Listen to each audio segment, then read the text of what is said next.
तो hey everyone, कैसे हैं आप सब। बात करते हैं मुफ्ती शमाइल और जावेद अख्तर की डिबेट। इन दिनों खूब चर्चा में है। अलग अलग लोग अपनी अपनी कमेंट कर रहे हैं। हैरानी की बात यह है कि डिबेट के व्यूज़ कुछ ही घंटों में मिलियंस तक पहुंच गए, जिससे लोगों की दिलचस्पी का अंदाज़ा लगाया जा सकता है। डिबेट के दौरान मुफ्ती शमाइल साहब ने कुछ कलामी और फलसफियाना इस्तिलाहात इस्तेमाल किए, जिससे जावेद साहब बहुत से आम लोग वाकिफ़ नहीं हैं। इनमें से दो अहम शब्द हैं, कॉन्टेंजेंसी आर्गूमेंट और इन्फिनाइट रिग्रेस। चूंकि आम लोग बड़ी दिलचस्पी ले रहे हैं, इसलिए फ़ायदे आम के लिए इन दोनों का आसान मतलब बयान किया जा रहा है। कॉन्टेंजेंसी आर्गूमेंट क्या है? सबसे पहले ये समझ लीजिए कि कॉन्टेंजेंट होने का क्या मतलब है। कॉन्टेंजेंट का मतलब है निर्भर होना, यानी अपने वजूद को कायम रखने के लिए किसी दूसरे पर टिका होना। इसके लिए तीन बातें ज़रूरी हैं: खुद से कायम ना होना, अपनी ज़ात में मुस्तकिल ना होना, अपने वजूद के लिए बाहरी सहारे का मुहताज होना। कॉन्टेंजेंसी आर्गूमेंट कहता है कि कायनात की हर चीज़, बल्कि खुद कायनात भी अपने वजूद के लिए किसी बाहरी सहारे की मुहताज है। ना तो ये अपने आप पैदा हो सकती है और ना ही बिना किसी पर निर्भर हुए कायम रह सकती है।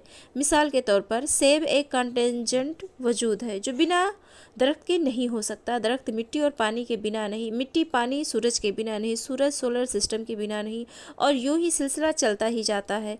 यहाँ सवाल उठता है, ये सिलसिला रुकेगा कहाँ?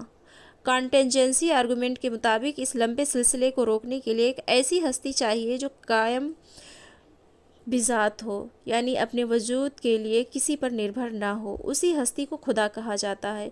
कुछ लोग एतराज़ करते हैं कि जब हर चीज़ का कोई ना कोई कारण है तो खुदा का भी कारण होना चाहिए। इसके जवाब में कॉन्टेंजेंसी आर्गूमेंट कहता है कि अगर ये सिलसिला नहीं रुकेगा तो इन्फिनाइट रिग्रेस लाजिम आएगा, और इन्फिनाइट रिग्रेस नामुमकिन है। इन्फिनाइट रिग्रेस क्या है? आज एक आसान मिसाल समझिए। आप एयरपोर्ट पर इमिग्रेशन काउंटर पर खड़े हैं और आपके आगे लोगों की ऐसी लाइन है जो कभी ख़त्म नहीं होगी। बताइए, क्या कभी आपकी बारी आएगी? जवाब है नहीं। इसी तरह कायनात की घटनाओं का भी एक सिलसिला है। आपको किसने पैदा किया? माँ बाप ने। उन्हें किसने पैदा किया? माँ बाप ने। कायनात को किसने पैदा किया? खुदा ने। अब अगर कहा जाए खुदा को किसी सुपर खुदा ने और उसे किसी ग्रेटर खुदा ने, और ये सिलसिला यूं ही चलता रहे, तो आपकी पैदाइश कभी भी नहीं हो सकती। लेकिन आपकी पैदाइश हुई है, इसका मतलब है कि सिलसिला कहीं नहीं रुका है। जहाँ ये सिलसिला रुकता है, कॉन्टेंजेंसी आर्गूमेंट के मुताबिक वही खुदा है जो कायम बिज़ात है और अपने वजूद के लिए किसी पर निर्भर नहीं है।